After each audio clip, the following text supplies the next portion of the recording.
Remember, this is a bill that provides for the right to disconnect, the right of employees to have their personal time and privacy respected.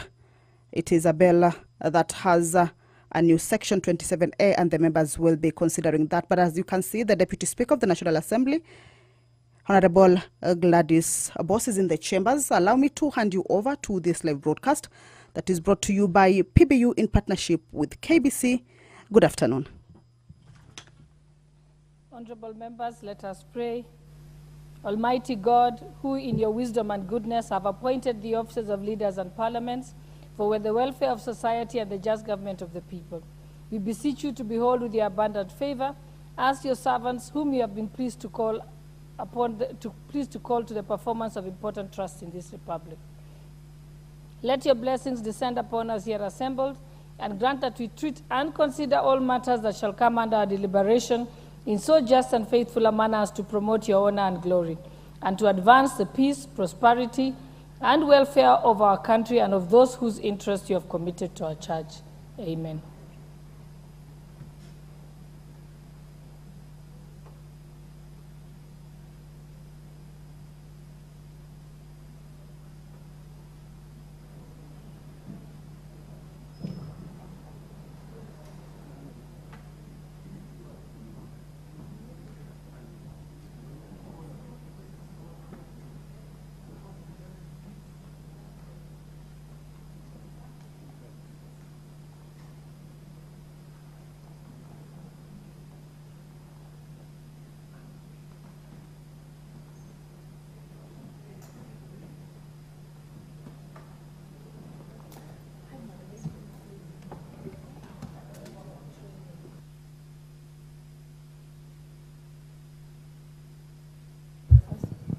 I direct that the bell be rung for 10 minutes.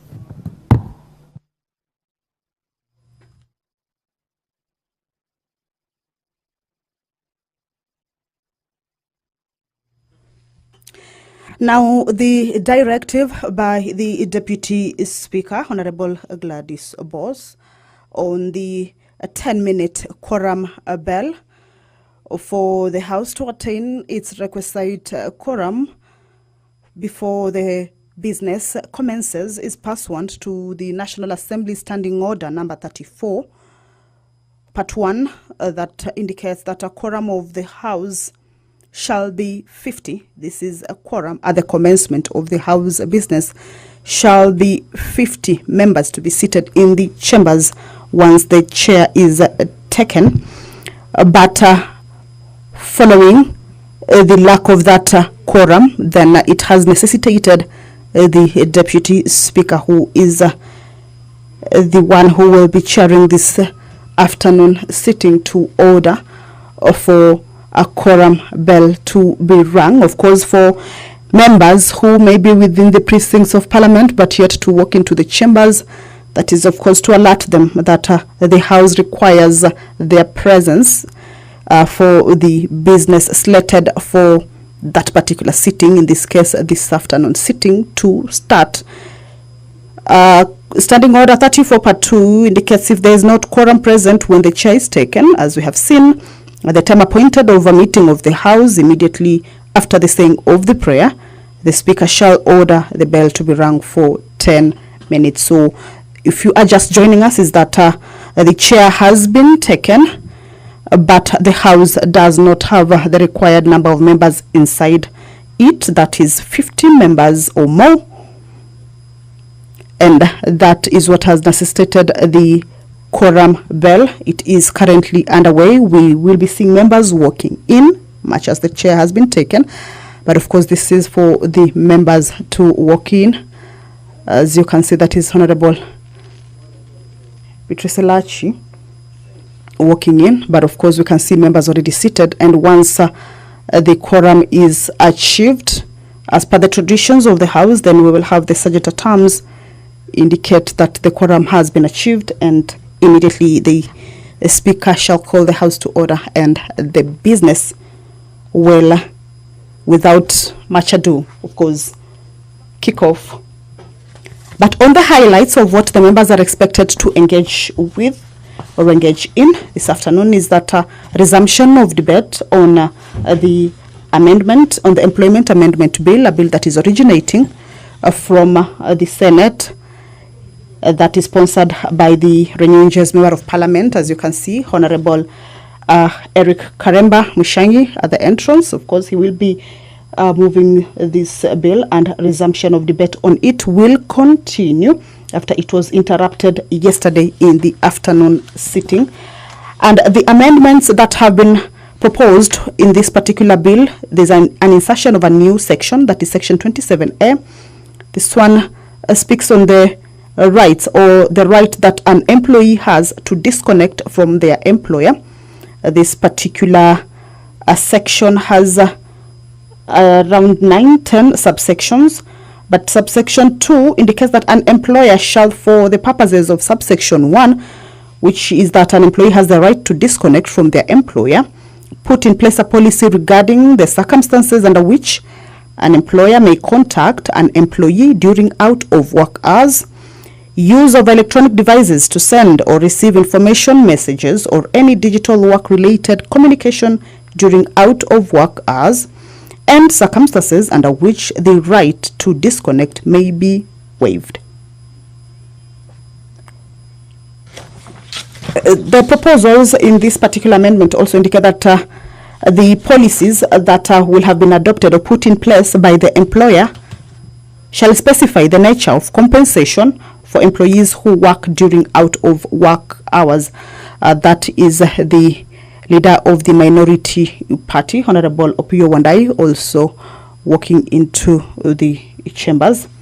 Subsection 3 indicates that where an employer has employed more than 10 employees, such employer shall, in formulating a policy under subsection 2, consult the respective employees, where applicable, trade union. Also, other recommendations include the right to disconnect shall be subject to the terms and conditions specified under section 10. Section 10 indicates that out of work hours means hours other than the hours of work agreed upon between an employer and an employee in the contract of employment.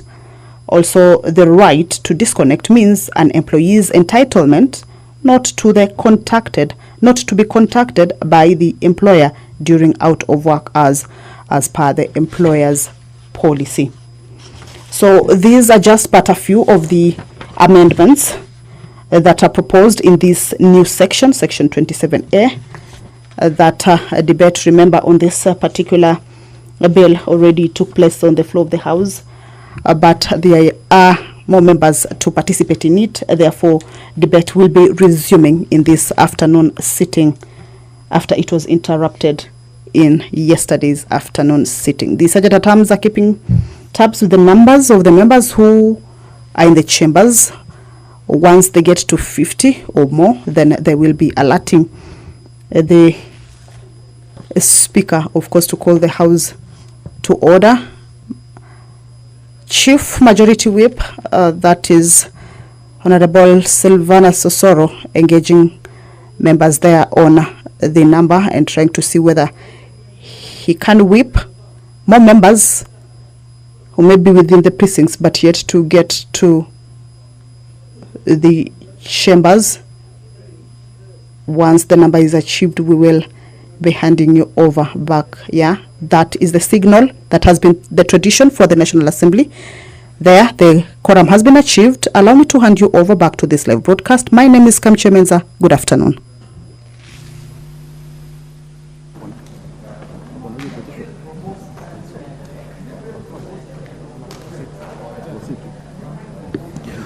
Order number 1, administration of oath. Order number 2, communication from the chair. Order number 3, messages. Order number 4, petitions.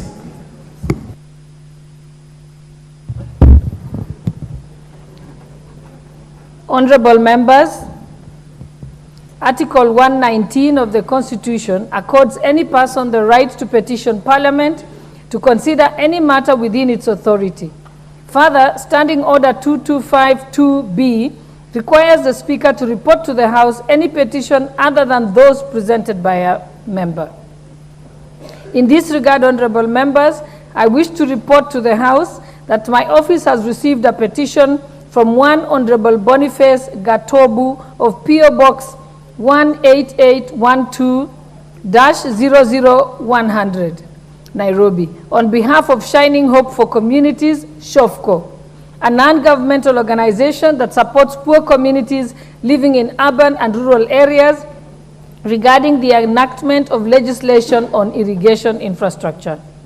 The petitioner states that according to the Kenya Economic Survey of 2022 by the Kenya National Bureau of Statistics, the agricultural sector contributed 22.4% of Kenya's gross domestic product, GDP.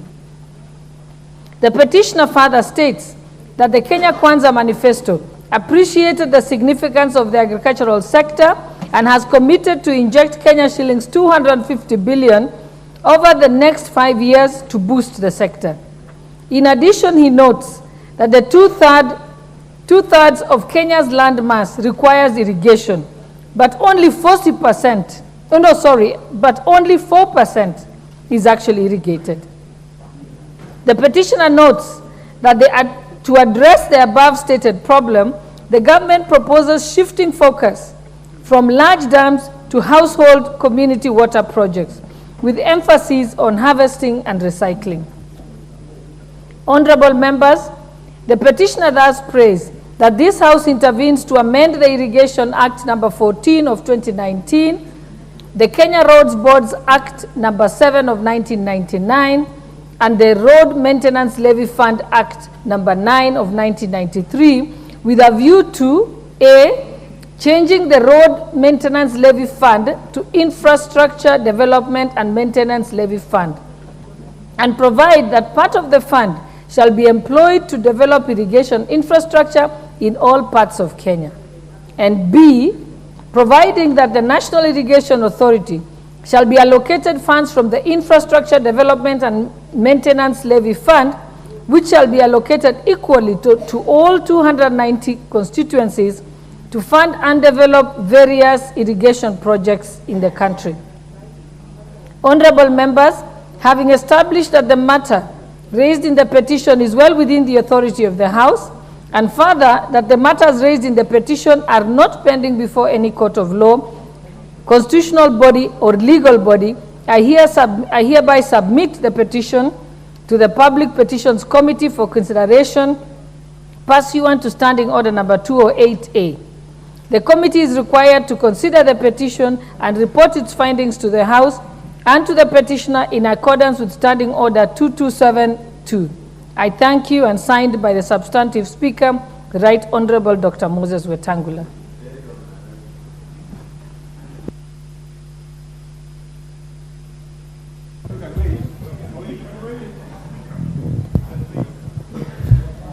Okay, before I allow a few members to weigh in, allow me to welcome students from Kinjo Girls Secondary School from Central Imenti constituency, Mary County. And they are seated in the Speaker's Gallery. I'd also like to welcome students from Rukanga Secondary School, Mwea constituency from Kirinyaga County. And I think I'll give an opportunity to the Honorable Mary Maingi, member for Mwea, and the Honorable Moses Kirima, member for Central Imenti, to welcome the two schools on behalf of the National Assembly. Thank you. Then I'll allow you to comment on the petition. Let's allow the members to welcome the schools present. Thank you, Madam Speaker, for allowing me this chance to welcome students of Rukanga Secondary School to this honorable house. I hope after touring this house, some of you will return as members of parliament, and I hope you are going to work hard on your studies and aspire to return to this house as members of parliament. I wish you success in your studies, and I wish you the best in every move that you make in your lives. and a safe journey back home. I thank you, Madam Speaker.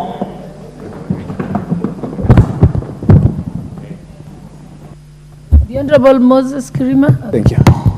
Thank you, Madam Speaker. First and foremost, I take this opportunity to welcome the students from Kenjo High School, Kenjo Girls School, to the National Assembly. And at the same time, inform this honorable assembly that Kenjo Girls is one of the great girls, best girls school in Central Imenti. It's a good school. It's a school which has been doing well in the constituency, and it has made the people of Central Imenti proud. And it's a very disciplined girls school. I congratulate the school for its performance in the last examination, as well as the principal of the school has really made the whole constituency proud.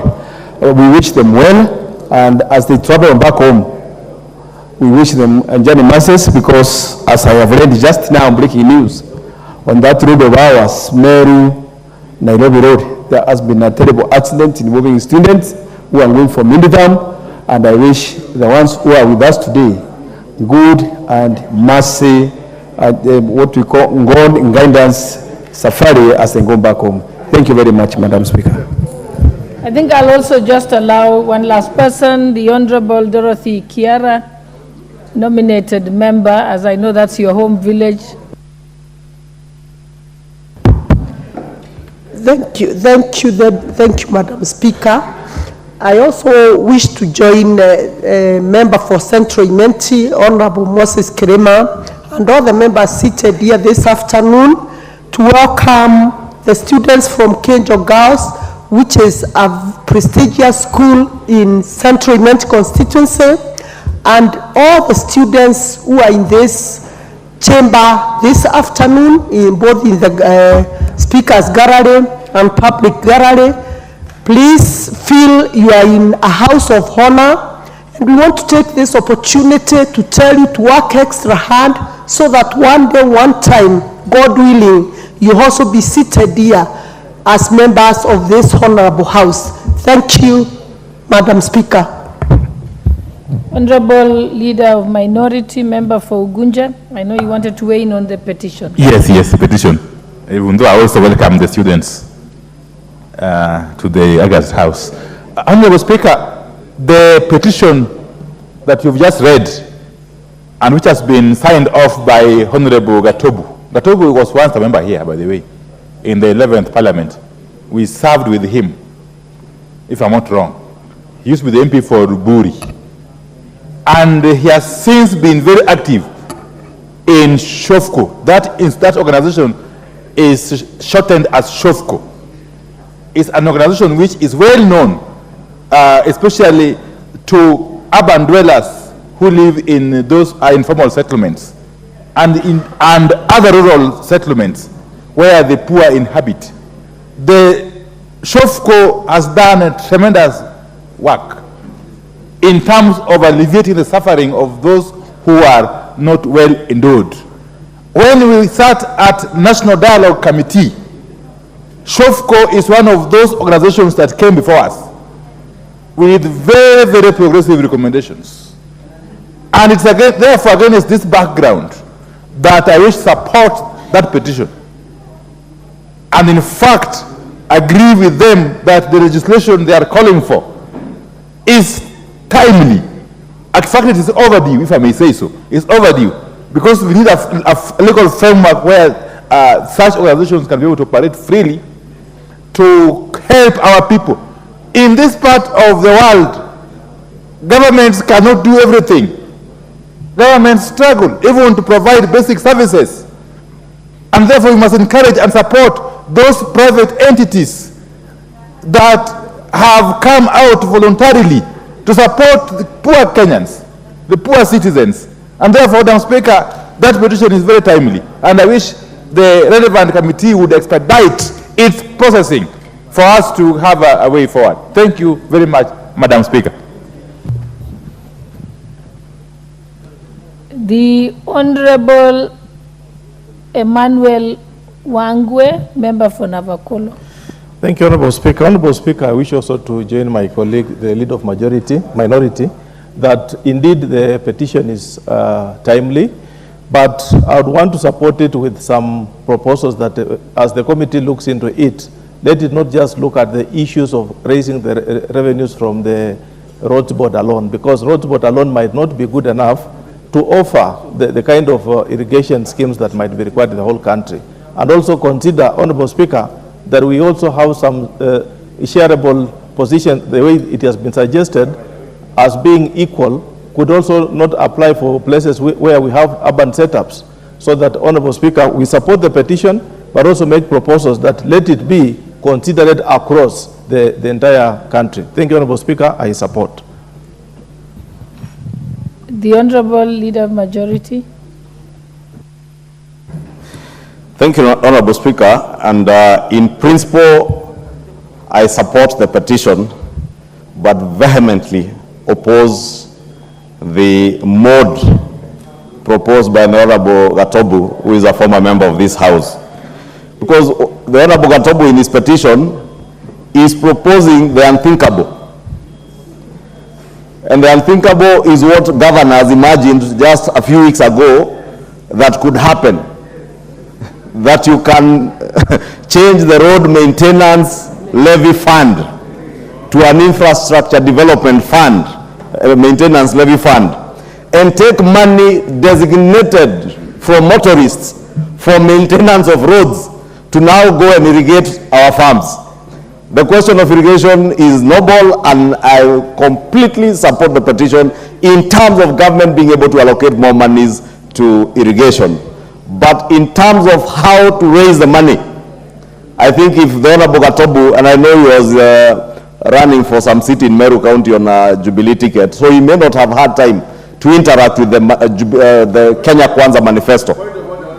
And therefore, he may not be aware that in the Kenya Kwanza manifesto, what was proposed in terms of irrigation is to finance irrigation projects through the public-private partnerships. And therefore, I will urge the Committee on Petitions, or whichever committee, Honorable Speaker, you will designate this petition to, that they consider the Kenya Kwanza Manifesto's proposal for public-private partnerships in the funding of especially the huge infrastructural developments in irrigation. But the roads maintenance levy, Honorable Speaker, we must tell everybody from governors to the Honorable Gatobu, to any other person with the imagination or the thought that you can touch the road maintenance levy, that is a no-go zone area. And nobody should even imagine that you can touch that levy.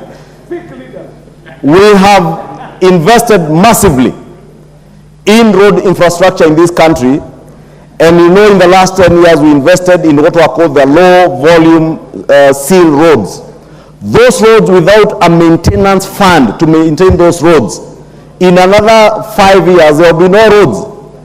And that is why we must never allow anybody, and I say anybody, including those governors who had dreams that they could touch this money. This money is designated, if anything, it is being levied on motorists.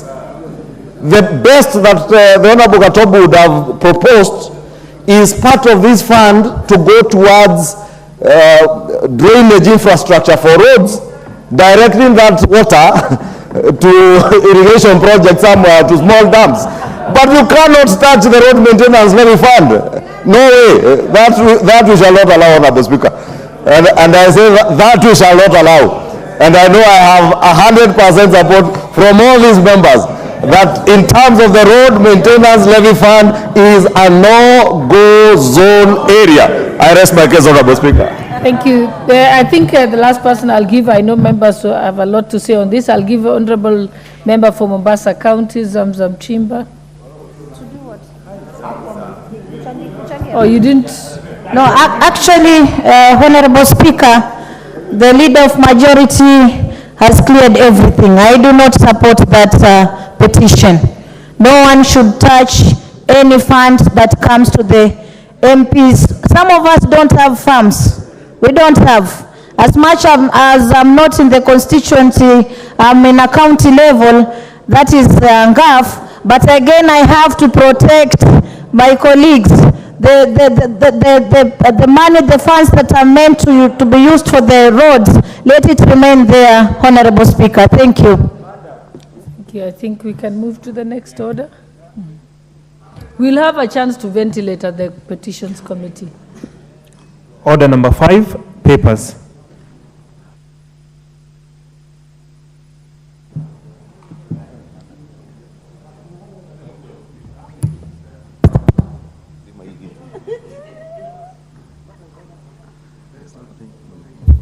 Majority Leader.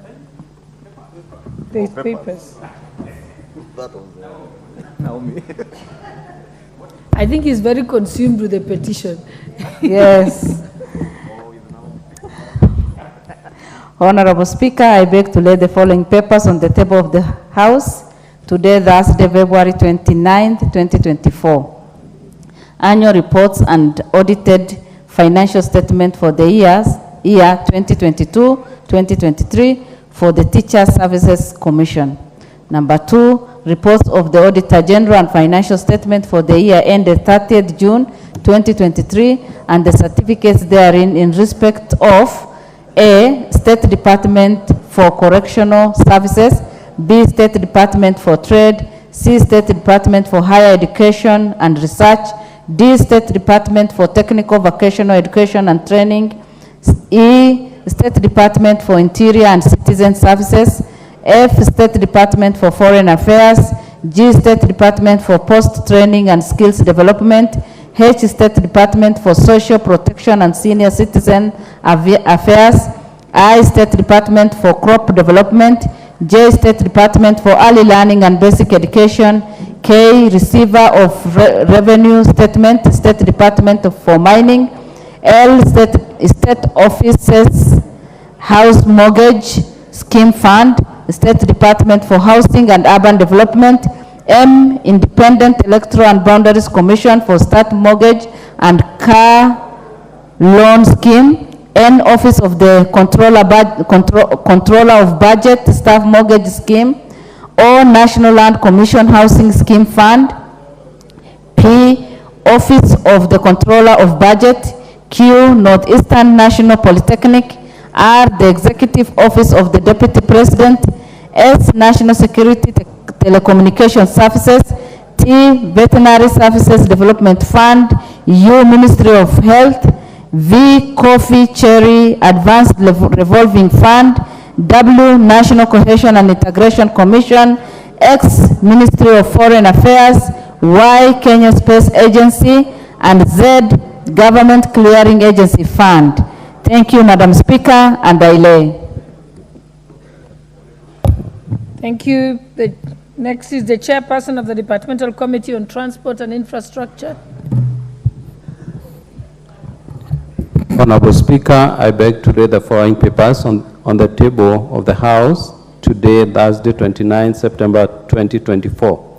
Report of the Departmental Committee on Transport and Infrastructure on 1, it's the consideration of the National Transport and Safety Authority Amendment Bill, National Assembly Bill number 36 of 2023.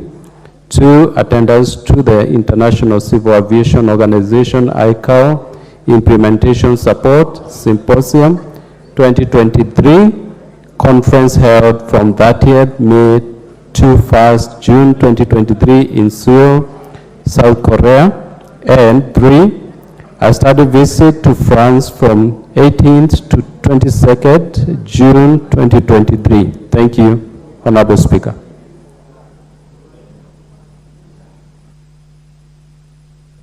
Next, I think there's a paper by the Chairperson for the Public Debt Committee. Thank you, Honorable Speaker. Honorable Speaker, I beg to lay the following paper on the table of the House. Today, Thursday, 29th February 2024. Report of the Public Debt and Privatization Committee on its consideration of the 2024 Medium-Term Debt Management Strategy. I thank you, Honorable Speaker.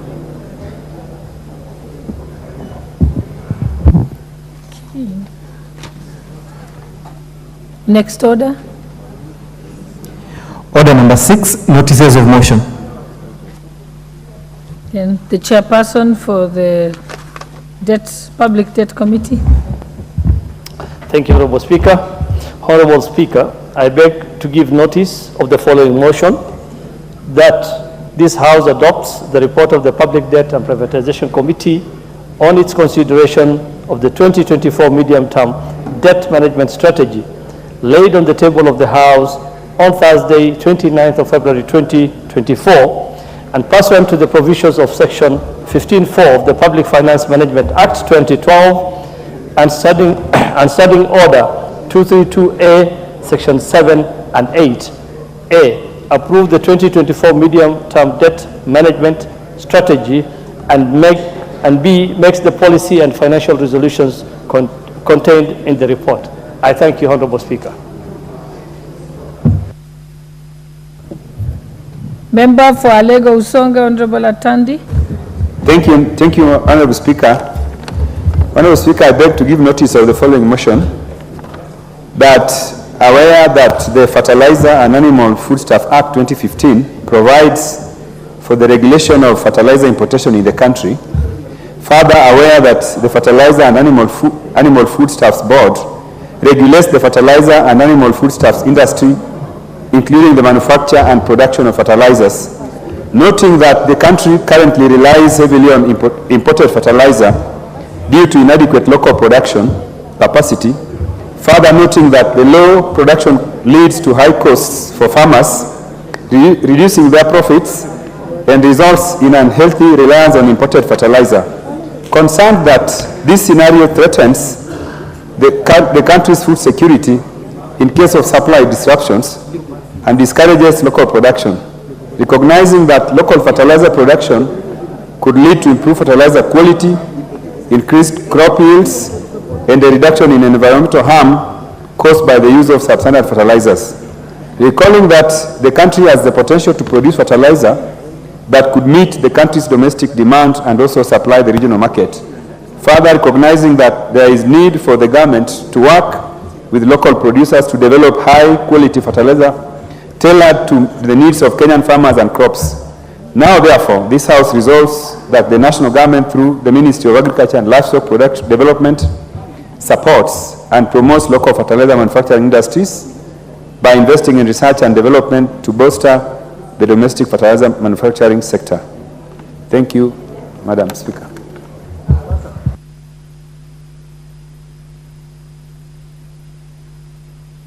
To the next order, allow me to recognize the presence of the following schools in the public gallery. 1, Mirira Secondary School from Kiharu constituency, Murang'a County. And St. Joseph's, the Worker High School, Mangu from Gatundu North constituency, Kiambu County. And on behalf of the Right Honorable Speaker, myself and the members of the National Assembly, I welcome you to the National Assembly. Thank you. Next order. Order number 7, questions and statements. Now, this juncture, honorable members, allow me to reorder the order of the questions and statements, and I will start with the Honorable Omboko Milema, member for Emuhaya constituency.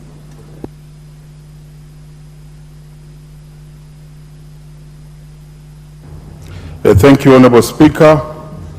I beg to request for a statement regarding the delay in establishment of the Board of Trustees of the Public Service Superannuation Scheme, also known as PSSS. Honorable Speaker, pursuant provisions of Standing Order 44-2C, I rise to request for a statement from the Chairperson of the Departmental Committee on Finance and National Planning regarding the delay in establishment of the Board of Trustees of the Public Service Superannuation Scheme, PSSS. Honorable Speaker, the Public Service Superannuation Scheme, PSSS, is established by the Public Service Superannuation Scheme Act 2012. The scheme is operated and managed by a Board of Trustees composed of 6 persons and 3 appointed by the Cabinet Secretary for National Treasury and Economic Planning, and 3 other persons nominated by the Kenya National Union of Teachers, Kenyan National Union of Post-Primary Education Teachers, KUPPET, and the Union of Civil Servants in accordance with Section 10(1)(g) of the Public Service Superannuation Scheme Act 2012.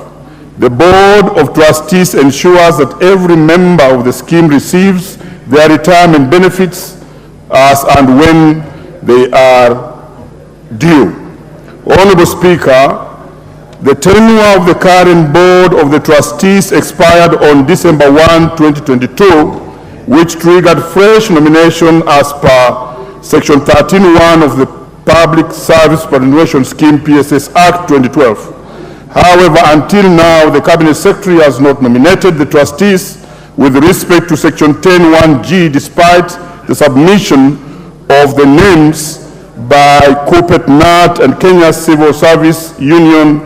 Additionally, Honorable Speaker, over 156 retired teachers and civil servants have not received their retirement benefits under Section 28 of the PSS Act 2012 due to the absence of a new board of trustees to administer the fund. Honorable Speaker, it is against this background that I request for a statement from the Chairperson Departmental Committee on Finance and National Planning on the following. Why has it taken inordinately long for the nominees submitted by KUPPET, NAT, and Kenya civil servants to be nominated to the Board of Trustees in accordance with Section 10(1)(g) of the Public Service Superannuation Act? 2. When can the retired teachers and civil servants expect to receive their retirement benefits? 3. Could the Minister provide a report on the status of the money belonging to the civil servants and teachers between December 1, 2022 and now, including the nominations for the PSS Secretariat? Honorable Speaker, I would wish to add that this is the biggest pension scheme in the country currently, with over 140 billion raised in less than 4 years.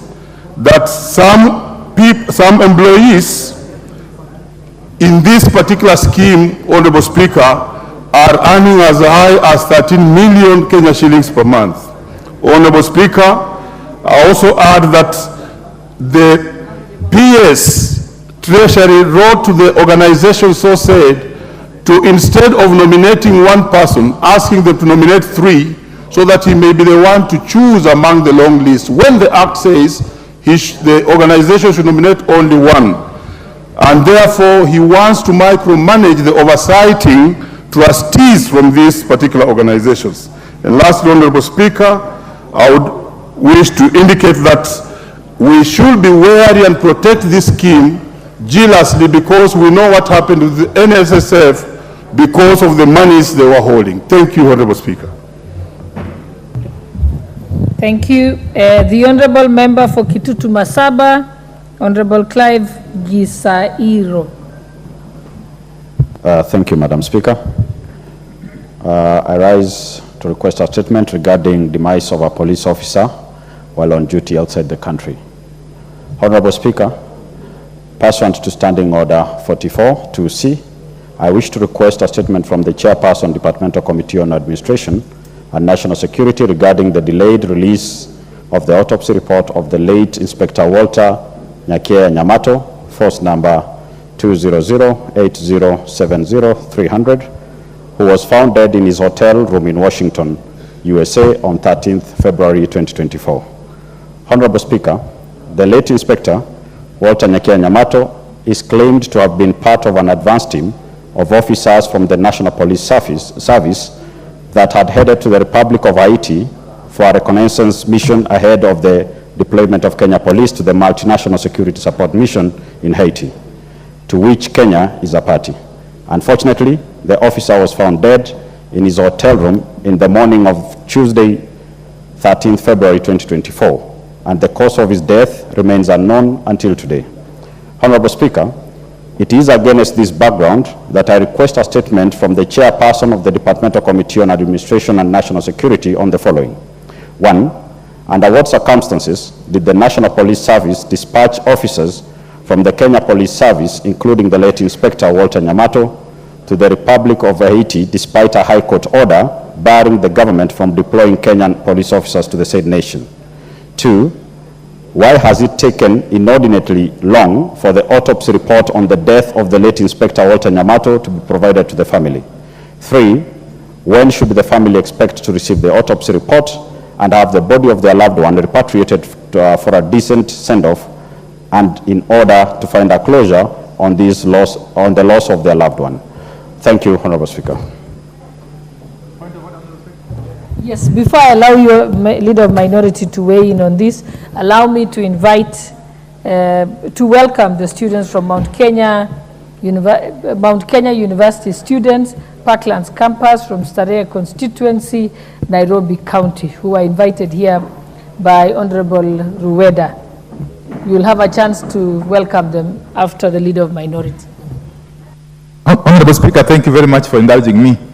The statement that has been sought by the very able member for Kitutu Masaba, my good friend Clive Gisairo, raises a number of weighty issues, very weighty issues. First and foremost, Honorable Speaker, it is now close to 1 month or thereabouts since this officer was reported to have died in Washington, D.C. Since his death, there have been conflicting statements. A statement from the police was suggesting that this officer had gone for some training in the US, whilst a statement from the family of this deceased officer was clear, was categorical that this officer was part of a mission that had been sent to Haiti. Had been sent to Haiti. Now the family is helpless.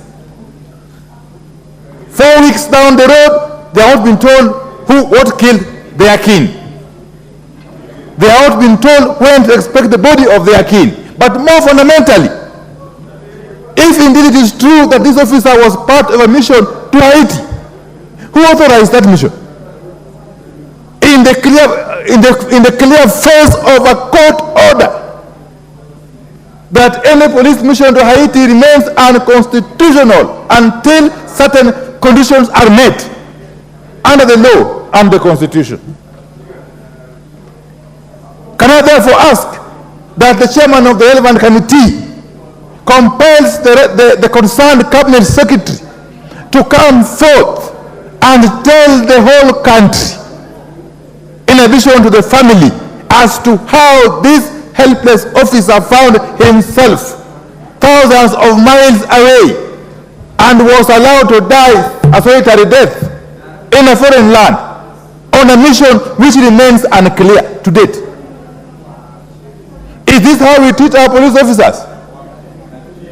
That once we use them, we send them to some unknown missions, they die there, and then you remain quiet, and the family is crying, is agonizing. Honorable Speaker, sorry, Mr. Speaker, sir, this is a very, very, very serious matter, and in fact, I would have suggested in a ruling after this that this question be treated differently, that you compel the cabinet secretary responsible for the police to come here and explain to this house how this officer, and an officer who is just struggling with life from the great land of Omogusi. Why are you sitting officers? Yes, Honorable Member. From the land of Omogusi. What is your point of order? Minority Leader, just take your seat. There's a point of order.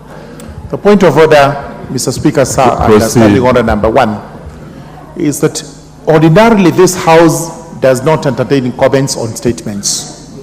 The reason being, it's at the risk of trying to even preempt the answers we're likely to get, and also it tends to lead one towards making political statements that may be unsubstantiated.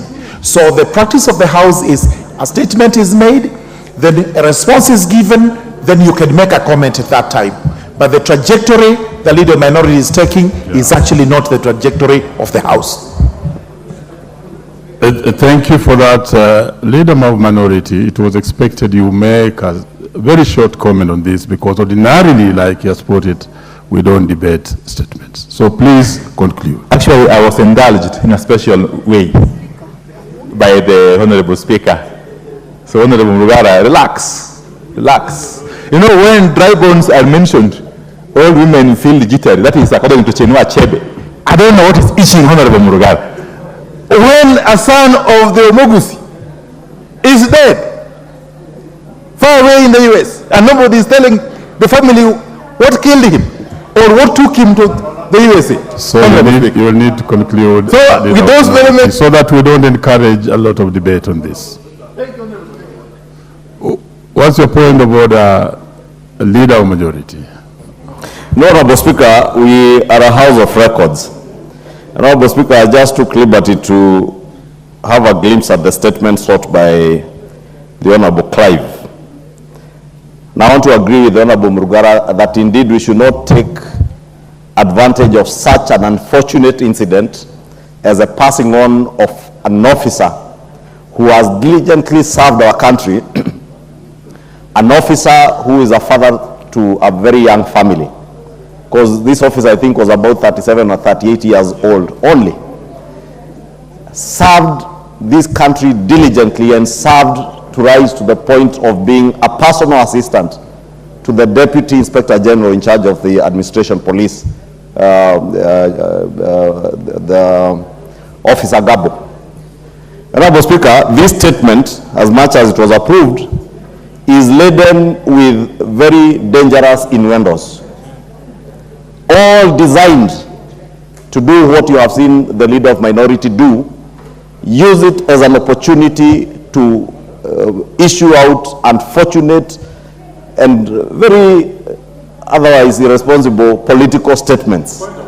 Because when somebody claims on a point of order, when somebody claims, Honorable Speaker, and if you read the statement, the Honorable Clive, and I want to believe, I hope that the late Walter Nyamato was his constituent, and allow me, because they didn't even have the decency to convey condolences to the family of the late Walter Nyamato, to first take this opportunity on behalf of the National Assembly and the great people of Kenya who are being served by Officer Walter Nyamato, to express our heartfelt and sincere condolences to the family of the late Nyamato.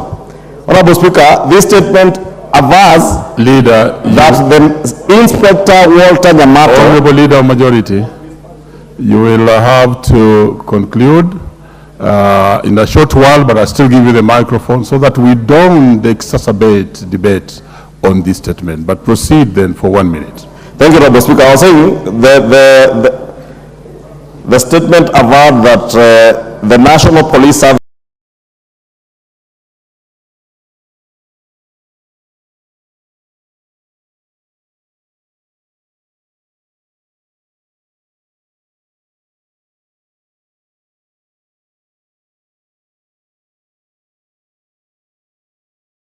dispatch officers, including the and Haiti, and probably I know they may not have the geography of the world, but at least the Leader of Minority, I have been to Washington DC with him.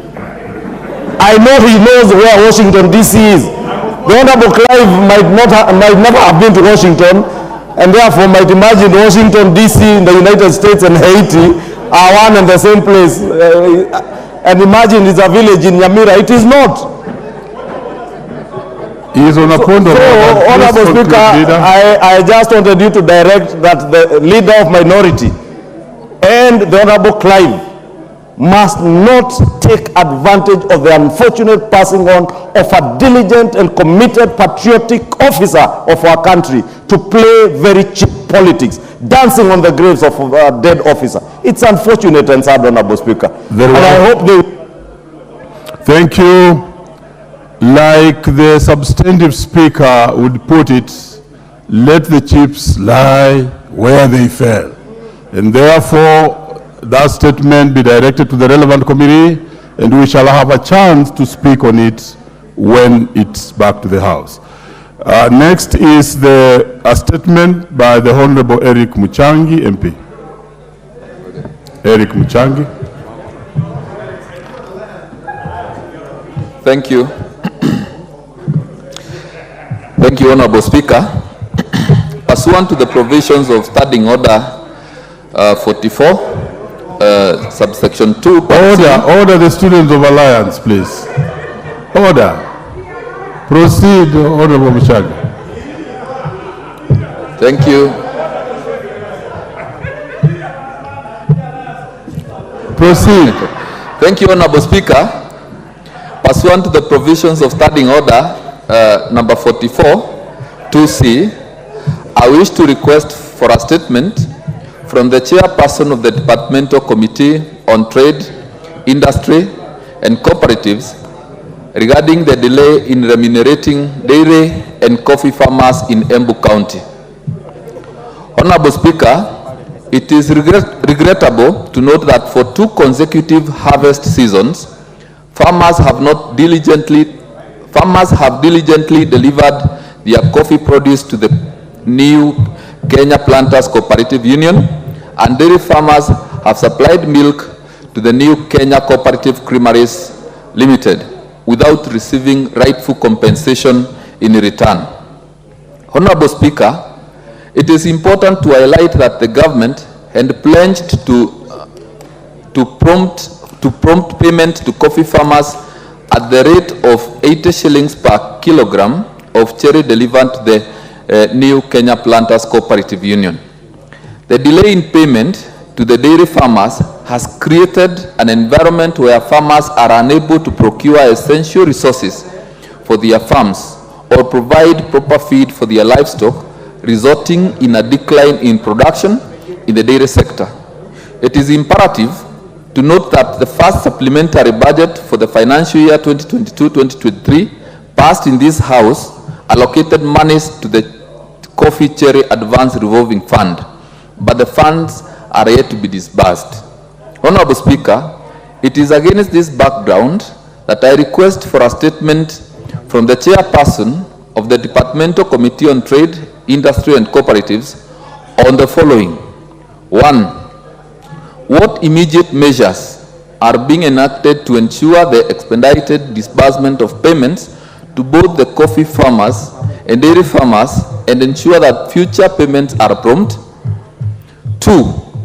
How does the ministry plan to fulfill its commitment to granting coffee farmers access to the promised 80 shillings per kilogram of cherry, given the allocation provided in the budget? 3. What are the cooperatives reforms being implemented by the ministry to ensure that cooperatives genuinely serve the best interests of our farmers? Honorable Speaker, I make this statement as a leader who comes from an area where we have very many coffee growers. And if there is a lot that is unhappy, is the farmers who do coffee, the farmers who do dairy. Because this is actually, this April, we will go to the 3rd season, and shockingly, our farmers have not been paid for the 1st season and the 2nd season.